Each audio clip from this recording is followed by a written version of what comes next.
Գյորջյան Կասկադ 60 ամիս փուլային վճարում բազմաթիվ առավելություններ։ Այսինքն էս են այլի, որ մի հարցը լուծեցինք, ստացանք 3 հատ նոր հարց։ Հիմա այս 3 հատ նոր հարցը ո՞նց ենք լուծելու, պարոն Խուդայցյան։ Պարոն Վարչապետ, բոլոր հարցերը ոնց որ թե ընթացքում լուծում ենք։ Տեսեք, հետևյալ պատկեր ունենք ճանապարհների սպասարկման մասով։ Մենք ունենք երկու կլիմայական գոտի, միտեղ նախատեսված է ձմեռայինից ամառային անցումը հիմնականում Արարատյան դաշտում եւ մայրաքաղաք Երևանում ապրիլի 15-ին, այսինքն մինչեւ ապրիլի 15-ը ճանշիներին ժամանակ է տված ավազը մաքրելու համար։ Ունենք երկրորդ կլիմայական գոտին, որը Հարագածոտնի մարզի մի հատվածն է, Շիրակի մարզն է, Կոտայքի մարզի հատվածներ ունենք, որտեղ նախատեսված է ձմեռային սեզոնից ամառային անցումը մայիսի 1-ին։ Հիմա տեսականորեն բոլոր ճանշինները երեք մենք ապարանի տարածաշրջանում Սյունիքում ձյան տեղումներ ենք ունեցել։ Ճիշտ է, հիմա փոշով պայմանավորված, երբ որ եղանակը 2-3 օր մեզ թույլ է տալի ճանշիներին։ Այսօր էլ ես ինչ որ նամակ է ստացել առավոտյան, որը սկսում էր հետևյալ բառերով. «Թող այսօրվա ձյունը, չգիտեմ, եւ այլը, եւ բարեմաղթանքներ»։ Հասկացա, որ ինչ որտեղ դեռ ձյուն է գալիս Հայաստանի Հանրապետություն։ Սյունիքի մարզում ապարանում 3 ձյուն է եկել եւ հիմնականում այդ կլիմայական գոտիներում մենք ձմեռային ռեժիմից ամառային ռեժիմ, այսինքն ավազի մաքրման վերջնաժամկետը սահմանել ենք մայիսի 1-ին, չնայած հիմա եթե անկեղծ ասեմ, այնտեղ որտեղ 2-3 օր եղանակը թույլ է տալիս, արդեն ճանշինները հավաքված ավազը դուրս են հանում, եկել Գեղարքունիքի մարզում դեպի Սևան գնացող հատվածում էին աշխատում, նկատեցին Կոտայքի մարզում էլի կար։ Մենք բայց 2026 թվականին նախատեսում ենք ճանշինների հետ լրանում են մեր 5-ամյա ճանապարհների սպասարկման պայմանագրերը եւ ամբողջ հանրապետության տարածքում նոր մոտեցմամբ, նաեւ խոշորացումներով, որ ավելի փոքր կարողություններով ճանապարհաշինարարները ուղղակի չկարողանան մասնակցել այդ մրցույթներին, որտեղ կրկնվող տեխնիկայով տարբեր հատվածներում մասնակցում են եւ առանձյան պարագայում մեզ փաստի առաջ են կանգնեցնում։ Երևանի հետ կապված պետք է ասեմ, որ ձեր հանձնարարությամբ մենք նախորդ տարվանից արդեն Երևանում փողոցներ ենք հիմնանորոգել եւ նորոգել Կորեայի ձորի 1 կիլոմետրանոց հատվածը, որը նախորդ տարի հանձնվել է շահագործման, Արգավանդի Խաչմերուկից դեպի Զվարթնոց օդանավակայան գնացող 6 կիլոմետրանոց հատվածը եւ M1 միջպետական մայրուղուց դեպի աշտարակից, այսինքն դեպի Երևան եկող հատվածը, մենք այս 3 հատվածները նորոգել եւ հիմնանորոգել ենք նախորդ տարի։ Այս տարի արդեն սկսել ենք Իսակովի պողոտայի հիմնանորոգման աշխատանքները, միջին նորոգում է նախատեսված եղանակով պայմանավորված մենք ամենայն հավանականությամբ այսօր երեկոյան կամ վաղը այնտեղ կսկսենք նաև ասֆալտապատման աշխատանքները եւ նախնական ձեզ զեկուցված ժամկետում դա մինչեւ ապրիլի 25-ը մենք այդ ճանապարհը կբերենք ամբողջովին նորոգված տեսքի։ Դրանից հետո կանցնենք Առինջից դեպի Երևանից դեպի Առինջ Աճարյան փողոցով գնացող հատվածի նորոգմանը, սա եւս մեր ցանկում կա եւ նաեւ ջրվեժ գնացող դեպի Բագրևանդի Խաչմերուկին զուգահեռ Թևոսյան փողոցի այնտեղ հիմնանորոգման աշխատանքներ կունենանք։ Քաղաքապետարանի գործընկերների հետ ձեր հանձնարարությամբ աշխատում ենք միասնական ստանդարտ ունենալու ուղղությամբ։ Այսինքն մեր բոլոր կառուցված ճանապարհները այսուհետև լինեն դրանք Երևանի բյուջեի պատվերով, թե պետական բյուջեով անկախ պատվիրատուից նույն տրամաբանության մեջ լաբորատոր փորձարկումների կենթարկենք։ Այս ճանապարհների որակի հետ կապված մենք բարելավումներ ունենք, բայց շարունակում է մեզ համար խնդիր մնալ բիտումի որակը, էկոնոմիկայի նախարարության եւ ՊԵԿ-ի գործընկերների հետ շարունակում ենք սահմանում խիստ վերահսկողություն սահմանել բիտումի հետ կապված եւ պիտի ասեմ, որ միջինը 10 մեքենայից վերջին ընթացքում 1 կամ 2-ն է հատել Հայաստանի սահմանը, մնացած 8-ը հետ են վերադարձվել։ Այսպիսի տասնյակ, արդեն մի քանի տասնյակ այսպիսի դեպքեր ունենք արձանագրված, որտեղ լաբորատոր փորձարկումների տրամաբանության մեջ ենք փոփոխություն իրականացրել եւ հիմա շատ ավելի խիստ ենք այս մասը կազմակերպում։ Սա իհարկե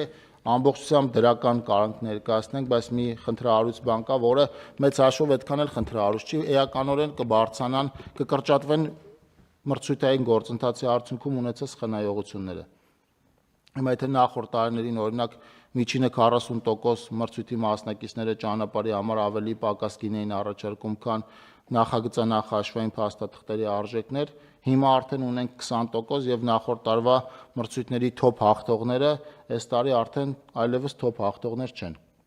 Կազմակերպություններ կային, որոնք նախորդ տարի իրականացել են Հայաստանի ճանապարհաշինական աշխատանքի 30, 40, նույնիսկ 50%-ը, այս տարի իրանք հիմա տատանվում է ընդհանուր կայացած մրցույթների 10-ից 12%-ի շրջանակում Ինչ է դա բայց դա կապված։ Պարոն վարչապետ, անորակ աշխատանքի չընդունման հետ կապված է հիմնականում դա։ Այսինքն մենք դա արձանագրենք էլի, որ անորակ աշխատանքը մենք չենք ընդունում։ Պարոն վարչապետ, Որտեվ մեկ-մեկ շահարկվում է, որ ասֆալտը կա տեղում, նույնիսկ կարող է գծանում շումարված լինի, բայց մենք անորակ աշխատանքի համար փողը չենք տալիս։ Հիմնականում իհարկե կարան լինեն առանձին դեպքեր, որ որակի հետ կապված խնդիրներն ավելի ուշ ենք հայտնաբերում, բայց ընդհանուր առմամբ սկզբունքը դա է։ մենք նախորդ տարի մոտավորապես 30 կիլոմետր շինարարների միջոցների հաշվին դրանից առաջ կառուցված աշխատանքների քանդման աշխատանքներ եւ նոր կառուցման աշխատանքներ ենք իրականացրել 2025-ին ցավոք սրտի կամ բարեբախտաբար այդ թիվը ավելի մեծ է լինելու։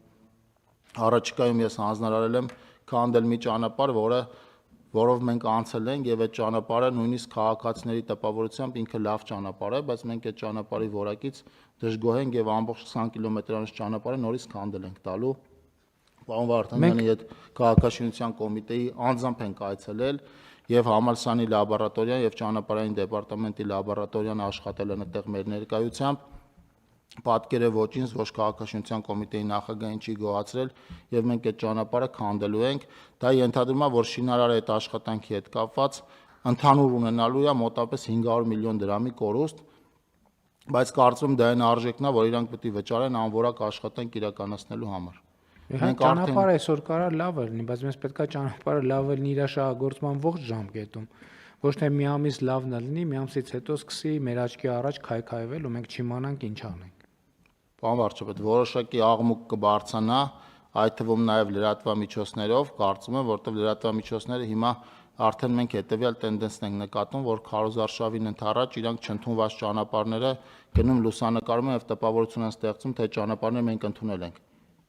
Բազմաթիվ կան այդպիսի դեպքեր, որոնք այո ճանապարհը կառուցվել նախորդ տարիներին, այո խնդրահարույց ա եղել, բայց մենք այդ ճանապարհները չենք ընդունել, այդ ճանապարհների համար չենք վճարել, բայց հիմա այդ ճանապարհները նկարվում եւ ներկայացնում են որպես կառուցված եւ քանդման process-ում գտնվող աշխատանքներ։ Պետք է խնդրեմ, որ մեր հանրությունը սրան էլ պատրաստ լինի, մենք անընդհատ ամենօրյա ռեժիմով մոնիտորինգի ենք ենթարկում ճանապարհները եւ վատ արած աշխատանքը առաջին հերթին նկատում են ճանապարհային դեպարտամենտի գործընկերները, մարզպետները, համայնքները, նախարարությունը, մենք առավել քան շահագրգիռ ենք այս մասով եւ այն հատվածներում, որտեղ եւ նախորդ տարիներին ենք պատճառել անհարմարություն շինարարության հետ կապված եւ այս տարի քանդել կտանք, պիտի խնդրեմ, որ այդ հատվածներում մեզ բնակիչները ըմբռնումով մոտենան, մինչեւ ամբողջությամբ կարողանանք դաշտը վերել որակի մի ստանդարտի։ Պարոն Խուդացյան, ես էլ այդ խոսակցության ժամանակ պատմել եմ, այդ խոսակցության մասին պատմել եմ կառավարության նիստում, կարծեմ ձեր պաշտոնավարման մի տարին երբ որ լրացել էր, մենք աշխատանքային հանդիպում ենք ունենում, դուք հարց տվեք, ասիկ մի տարվա արդյունք, այսինքն ասում եք, խոսում էինք ընդհանուր եւ հարց տվեցիք, թե ինչն է, որ առավել մեծ ուշադրություն եմ ես ակնկալում, ես ասել եմ, որակի հարցում կոմպրոմիս չի կարա լինի, վերջ։ Մի կիլոմետրա, 2 կիլոմետրա 10-ա թե 20-ա, որակի ստանդարտին չի անպատասխանում, այո, պետքա քանդվի, նորից սարքվի։ Այդտեղ չկա երկրորդ կարծիք։ Ընդ որում սա չի վերաբերվում միայն ճանապարհներին։ Մենք այսօր ցավոք մենք խոշոր բաներ ենք ունեցել։ Հիմա նույն չենք բարձրաձայնում, բայց նույն Գյումրիում Արտուր Ալեքսանյանի անվան մարզահամալիրի շինարարությունը, որ ձգձգվում է, ի՞նչն է եղել պատճառը։ Այնտեղ ամբողջական շինարարական կտորներ, ուղղակի մենք քանդել ենք տվել, ասել ենք նորից պետք է սարքեք։ Իհարկե շինարարը փոխվել է, չէ՞, այնտեղի։ Եվ այսպիսի դեպքեր բազմաթիվ են, որ թվում է թե կառուցված է շենքը, բայց մասնագետները գնում են արձանագրում են որակի խնդրեմը ու թույլ չեն տալիս շտկումներ անել, տենց ինչ որ մակիաժով հարցը լուծել։ Քանդել նորից սարքել այն ստանդարտով, ինչ ստանդարտը մեր պայմանագրի մեջ գրած է։ Եվ պետքա գնանք այդ ճանապարհը, որ շուկան փոխվի։ Հակառակ դեպքում ամեն անգամ ասենք լավ դե լավ այսքան գործը արված է, դե հիմա մենք էլ մեզ էլ էսա ասելու են, բա խոստացակ ինչ եղավ, բա խոստացակ ինչ եղավ։ Ոչ, ոչինչ։ Մենք խոստացել ենք միաժամանակ նաև պատշաճ որակով աշխատանք։ Եվ այդ գործելակերպը միանշանակ պետքա շարունակենք, որովհետև արդեն այս նորություն չի, այս մեր պահանջը եւ ել եմ ասում տնտեսության արդիականացման ծրագրով բազմաթիվ ծրագրով մենք ընկերություններին աջակցում ենք, որ իրանք ունենան ժամանակակից տեխնիկա, ժամանակակից հնարավորություններ եւ այլն, որ իրանք աշխատանքը պատշաճ մակարդակով անեն։